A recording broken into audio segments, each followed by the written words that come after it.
ಸರ್ಕಾರಿ ಪ್ರೌಢಶಾಲೆಯಲ್ಲಿ ಮಕ್ಕಳ ದಿನಾಚರಣೆಯನ್ನು ಸಂಭ್ರಮದಿಂದ ಆಚರಿಸಿದರು. ಬಾಲಕಿಯರ ಸರ್ಕಾರಿ ಪ್ರೌಢಶಾಲೆಯಲ್ಲಿ ನವೆಂಬರ್ 14 ಶುಕ್ರವಾರ ಮಕ್ಕಳ ದಿನಾಚರಣೆ ಕಾರ್ಯಕ್ರಮವನ್ನು ಸಂಭ್ರಮದಿಂದ ಆಚರಿಸಿದರು. ಯಲಬುರ್ಗಾ ಪಟ್ಟಣದ ಬಾಲಕಿಯರ ಸರ್ಕಾರಿ ಪ್ರೌಢಶಾಲೆಯಲ್ಲಿ ಇಂದು ಶಾಲಾ ಸಮಿತಿ ಮತ್ತು ಶಿಕ್ಷಕ ವೃಂದ ನೇತೃತ್ವದಲ್ಲಿ ಚಾಚಾ ಜವಾಹರಲಾಲ್ ನೆಹರು ಅವರ ಭಾವಚಿತ್ರಕ್ಕೆ ಪೂಜೆ ಮಾಡುವ ಮೂಲಕ ಪುಷ್ಪಾರ್ಚನೆ ಅರ್ಪಿಸಿದರು.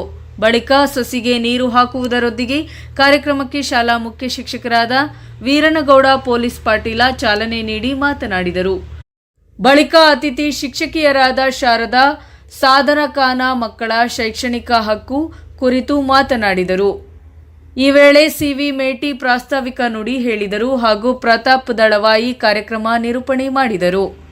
ಈ ಸಂದರ್ಭದಲ್ಲಿ ಕಾರ್ಯಕ್ರಮದ ಮುಖ್ಯ ಅತಿಥಿಗಳು ಹಾಗೂ ಶಿಕ್ಷಕಿಯರಾದ ರೇಣುಕಾ ಕಾಡಕಿ, ಅಂಜುಮಾ ಸೊಂಕನೂರ ಮತ್ತು ಶಿಕ್ಷಕರಾದ ಈರಣ್ಣ ಚಿಕ್ಕನರಗುಂದ, ಶಾಲಾ ಸಮಿತಿ ಅಧ್ಯಕ್ಷರಾದ ರವಿಕುಮಾರ ಕಿತ್ತೂರ ಮತ್ತು ಮಲ್ಲಿಕಾರ್ಜುನ ಶರಣಪ್ಪ, ಘನವಂತೇಶ, ಕಾಸಿಂ ಸಾಬಾ ಮತ್ತು ಮಂಜವ್ವ ಉಂಗ್ರಾಣಿ ಮತ್ತು ಶಿಕ್ಷಣ ಪ್ರೇಮಿಗಳಾದ ಶರಣಮ್ಮ ಪೂಜಾರ, ಸುರೇಶ ನಡುವಿನಾಮನಿ, ವಿದ್ಯಾರ್ಥಿನಿಯರು ಹಾಗೂ ವಿದ್ಯಾರ್ಥಿಗಳ ಪಾಲಕರು ಮತ್ತು ಪೋಷಕರು ಇನ್ನಿತರರು ಕಾರ್ಯಕ್ರಮದಲ್ಲಿ ಉಪಸ್ಥಿತರಿದ್ದರು. ವರದಿ ಸಿಎ ಆದಿ, NKS ಟಿವಿ, ಯಲಬುರ್ಗಾ.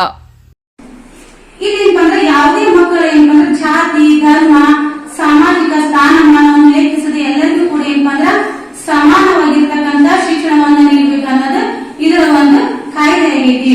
ಇದು 6 ರಿಂದ 14 ವರ್ಷದೊಳಗಿನ ಎಲ್ಲಾ ಮಕ್ಕಳಿಗೂ ಉಚಿತ ಕಡ್ಡಾಯ ಶಿಕ್ಷಣವನ್ನ ಒದಗಿಸಬೇಕು.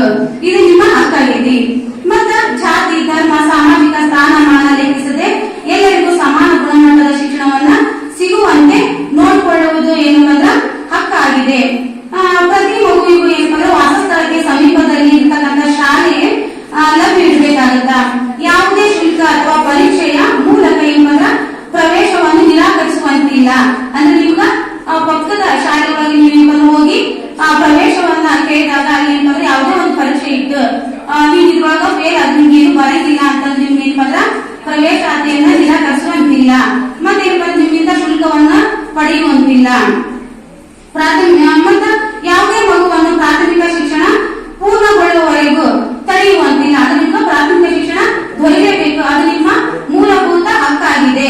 ಇದನ್ನ ಯಾರು ತಡೆಯಂಗಿಲ್ಲ. ಯಾರು ಪೋಷಕರಿರ್ಬೋದು, ಪಾಲಕರಿರ್ಬೋದು, ಯಾರು ಕೂಡ ನಿಮ್ಮನ್ನ ಈ ಶಿಕ್ಷಣದಿಂದ ವಂಚಿತರನ್ನಾಗಿ ಮಾಡುವಂತ ಅಧಿಕಾರ ಅವ್ರಿಗಿರುವುದಿಲ್ಲ. ಮತ್ತೆ ಎಲ್ಲಾ ಖಾಸಗಿ ಶಾಲೆಗಳು ಹಿಂದುಳಿದ ವರ್ಗ ಮಕ್ಕಳಿಗೆ 25% ಸೀಟುಗಳಲ್ಲಿ ಮೀಸಲಿಡಬೇಕಾಗೈತಿ.